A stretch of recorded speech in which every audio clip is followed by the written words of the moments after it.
Sa totoong buhay, wala naman talagang rewind.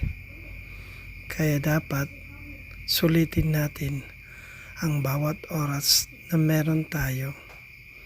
Maging masaya tayo sa mga simpleng bagay.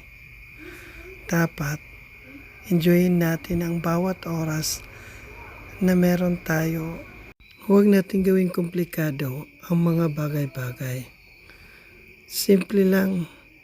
Kung makukontento tayo sa kung ano man ang meron tayo, ito ay magbibigay sa atin ng saya, tunay na ligaya. Hindi natin kailangang maghanap ng mga bagay na wala sa atin. Kasi yung mga bagay na wala sa atin, makukuha rin natin yun balang araw kung ating pagsisikapan. Sa tamang panahon, sa tamang oras, darating at darating din yun. Pero kung hindi pa, maging masaya na lang tayo at enjoy kung ano man ang merong bigay sa atin ng may kapal.